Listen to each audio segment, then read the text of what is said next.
A very good morning to everyone. And today we came with an lecture that here we are going to discuss what is soil and what are its components. Let us start.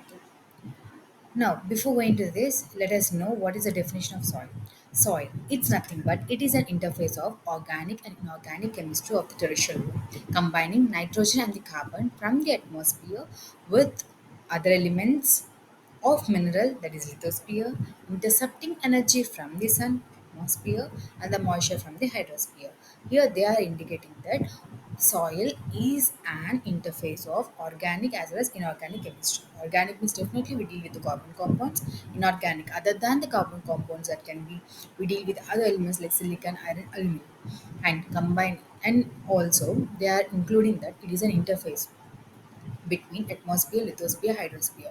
From the atmosphere, they are combining the mostly the two richest source of elements such as nitrogen and carbon from the atmosphere. In lithosphere, where the soil surface will be there, there they are considering the minerals and intercepting the energy from the sun, that is atmosphere, right?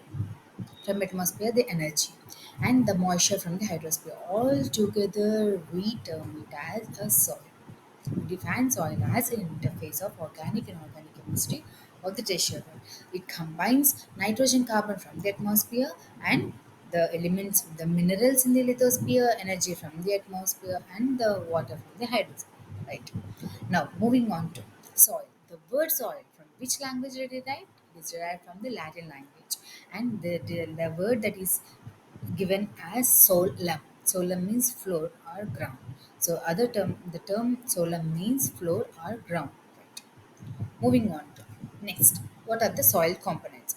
I already discussed in the introductory chapter that the soil is comprised of four their major components. We term as a loam surface soil, which means four major components. In these four major components, we have, if you see in this diagram, we have the along with percentages. The first is mineral matter, organic matter, and water and air. If you see the percentages, the highest dominant percentages that is we can see is a mineral matter, which is 45%, and 5% is organic matter, 25 is an equal proportion of air and water. But what they're saying is, if these percentages are optimum, if they are in these percentages, if they have equal the recommended composition of the recommended components of water, air, organic matter, mineral matter, we term this as a good soil condition for the plant growth. We get higher yields if this is maintained in our soil. This determine the largest degree for the plant growth. Now moving on to describing each and everything. What is a mineral matter? They are saying that the mineral matter is nothing but, acha, anyone define what is a mineral or what is a rock? So, if you can I say that one or two, three minerals comprise of rock? Yes, absolutely. Two, three, four minerals comprise of rock. So, the mineral matter, the inorganic portion, which is 45%, the inorganic portion of the soil, it's quite variable in size and composition. It is composed of small rock fragments and the minerals of various kinds. So they are saying that this minerals means varying size. So they are saying rock fragments are the minerals, both comprise of the mineral matter. In the soil particles, if you see rock fragments, so what considered as the mineral matter is, which is of 45% in composition. In soil particles, we have sand, silt, clay. Sand, silt, clay. Sand, which is the largest in size compared to silt, compared to clay. And they said sand is nothing but a gritty type, means which we when barka barka untam, then they said silt is like powder, just like powder form, it's fine for fine soil, and clay still more finer. So when you add water, it becomes sticky.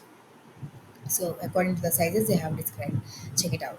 And the rock fragments which comes under mineral matter are the gravel, cobbles, and the stone or boulder. If you can see in the pictures one by one, the first one is the gravel, second is cobbles, next is the stone or boulders.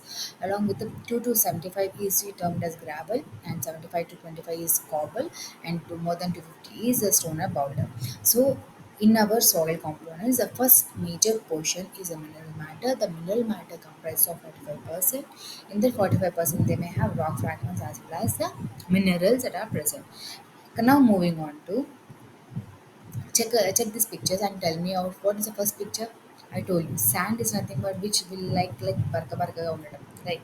The first picture depicts sand, the second picture depicts silt, which is a little like fine powder, and the third depicts a clay, which will be sticky in nature. So here we are saying that if a good loamy soil means has the three components. The